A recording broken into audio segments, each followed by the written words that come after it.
El qué no importa, pero el cómo sí importa. Y el cómo hay que entrenarlo muchísimo.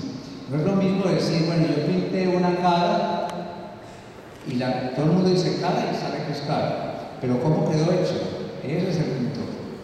Y eso es todo es entrenamiento. La combinación de esto lleva a la pulsación. O sea, el ejercicio para pulsar es lograr donde se pueda.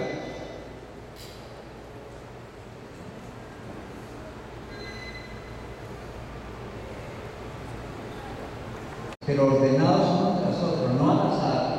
Quiere decir que tiene una gran riqueza tonal que repercute después en el color. Voy a darles un ejemplo. Hay un gran dibujante del siglo XIX que era muchos, pero Gomier, por ejemplo, que fue un gran grabador, analizando con un fotómetro de fotografía, un dibujo puede dar 13.000 grises entre blanco y negro, pero el artista no los cuenta. Es sencillamente, si yo hago esto, ahí una computadora nos puede decir que hay más de 1.000.000 de grises. O sea, el artista no nos cuenta, pero lo que pasa es que cuando el artista mueve esto, quiere decir que tiene una gran riqueza tonal. Esto permite la pulsación porque cuando uno dibuja, hace cosas como esto.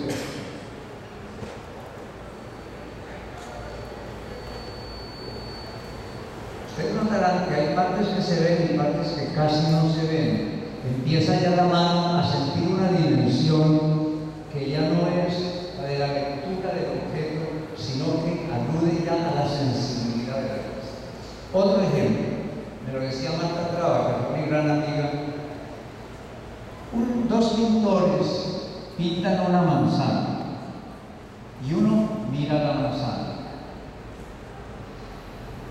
Al mirar la manzana, el pintor verdaderamente artista con sensibilidad hace que al ver uno la manzana vea más allá, como si fuera una obra surrealista. Y uno no ve la manzana, sino que ve todo un mundo subconsciente que empieza a decir, siento algo pero no sé qué es. El que ve está complementando la obra. El otro pintor no ve la manzana y dice, ay, qué bueno, comerme esa manzana, la compro en Carulla, no pasó nada. Y tiene la misma cosa, es decir, esta parte realmente viene de la gran sensibilidad, esa no se enseña, esa no tiene forma, la única manera es ejercicios tan elementales como pulsar o ver mucho para llegar a tener una cultura que le permita vertirse en esa forma. ¿Esto queda claro? ¿Bien acá? Cuando David nos está explicando sobre la pulsación en el dibujo, estaba ya sentada y se me vino a la cabeza muchas, más que preguntas como bueno, me puso a pensar, obviamente, entonces, he escuchado de esos artistas que al dibujar pulsan con la emoción.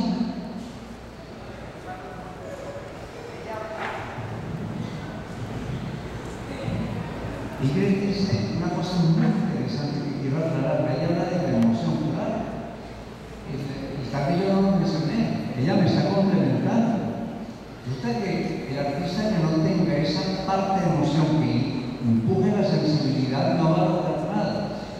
Todo lo que resuelve esto es lo que ella dice, esa emoción de vivir. Hay una forma del arte que es el cerebral, el arte abstracto geométrico. Es muy cerebral, no elude la emoción, pero generalmente todo artista sí se basa en la parte emotiva del arte.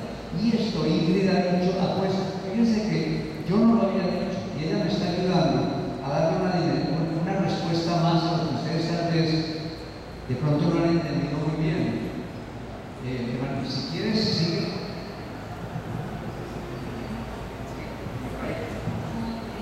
También pensaba en esas pulsaciones por emoción que una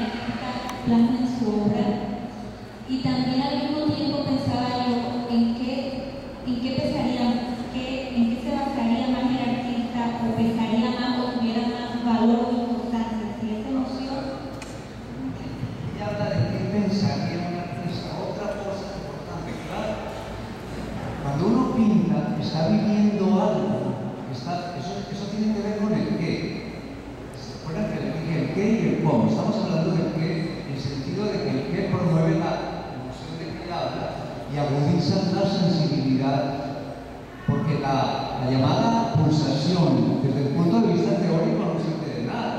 Yo puedo decir pulsación 1, pulsación 2, pulsación 3, y si hablo así, murió el artista. Esto no tiene métodos.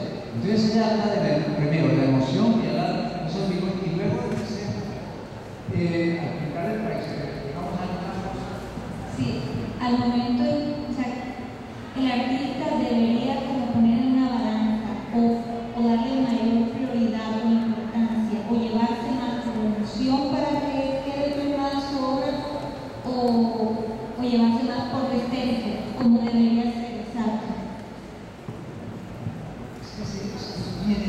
Eso sí es lo que se llama trabajar en equipo. Ella está tocando un punto muy importante que inclusive nos estamos adelantando. El artista con su emoción, también la emoción puede ser muy dañina, porque pasa por encima de los términos estéticos de una obra de arte.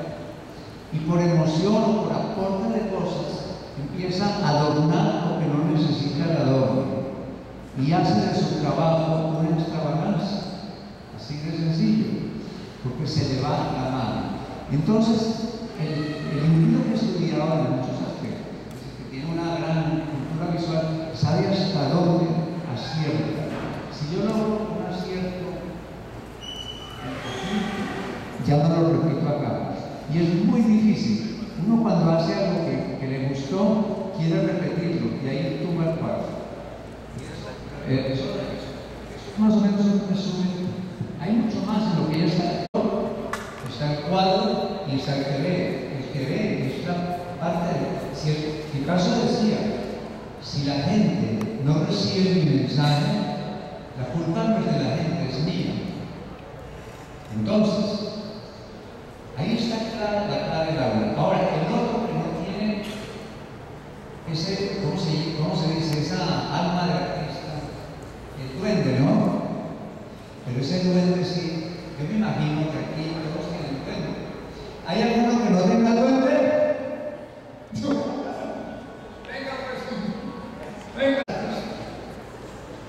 Uno asume que ustedes son ya lo mismo que cualquier artista, que les falta la experiencia a esas que vienen acá, pero no que les enseñarán. Ya te voy a pasar el turno, pero espérate que.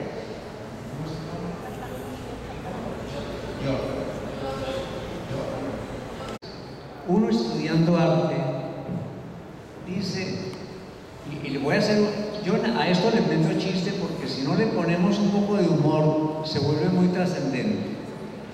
Uno estudiante de arte hace un trabajo y tiene duda, óyeme bien Sonia, tiene duda, y llega el profesor, el jefe, qué maravilla de obra. Ay, entonces yo adiviné. Resulta que fue el profesor el que hizo la obra y no yo. ¿Me entienden? Que ese fenómeno. Voy a darles un ejemplo terrible de esta equivocación a nivel mundial por lo alto. Yo tenía en Nueva York una. Óyeme, Diego, óyeme esto. Pues yo ya lo que voy a contar ya lo sabes. Lo del trapo. ¿Tú lo quieres contar o lo cuento yo?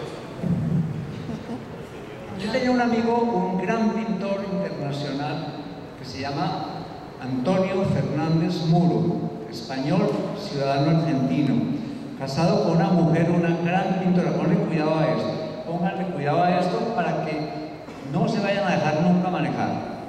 Un día Antonio me llama y me dice en Nueva York, va a venir la curadora, atiéndame, no, atiéndame esto que usted lo necesita también. Este mocoso ahí riéndose. En castigo lo voy a... Venga, siéntese aquí conmigo.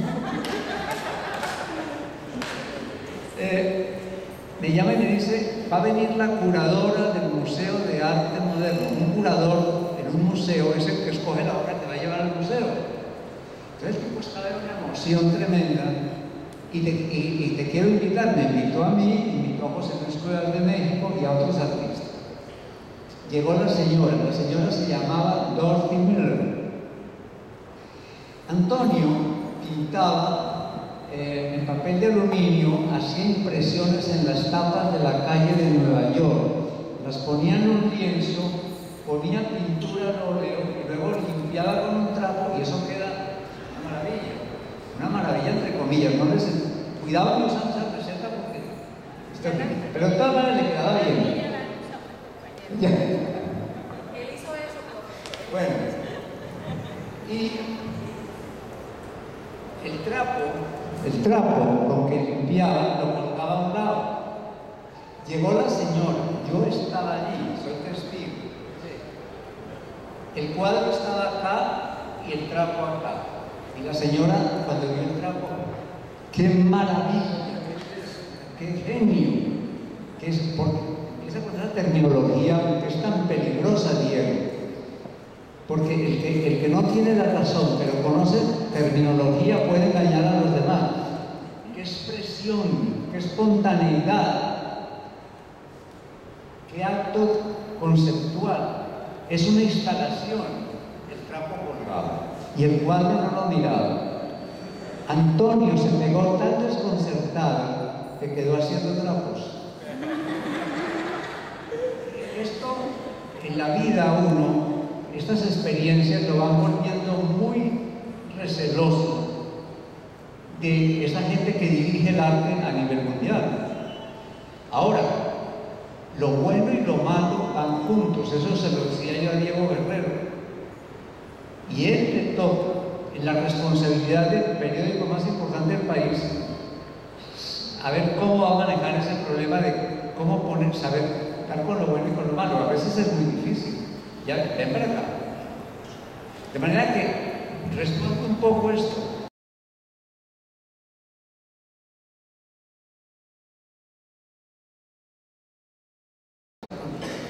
Cuando el profesor dice que es bueno y él se alegra, pues resulta que no ha hecho nada, porque fue el otro que terminó el cuadro. Cuando uno dice, hasta aquí, esto es lo mío, así está equivocado, ahí el valor es ahí. Si no le llega, es porque de pronto todavía le faltan términos de expresión, pero generalmente, como lo vimos en una revista que tú me mostraste, la semana creo que es, el trabajo es el que tiene la última palabra. Ese cuento de que yo soy explosivo, no, nada. Es el trabajo físico. Balzac decía, el arte es una larga paciencia. Otra frase de Balzac era, el arte que no asombre no es arte. Hay que llevar una dimensión de imponerse a través del asombro. ¡Qué maravilla! ¿Cómo está hecho? ¿Cómo logró eso? Y por último también quiero decir que no se puede, peligro de las escuelas es cuando empiezan a decir, bueno, yo voy a mostrarle a David una cosa, si a él le gusta, yo gané, y si no le gusta, yo perdí. Ahí murió el artista.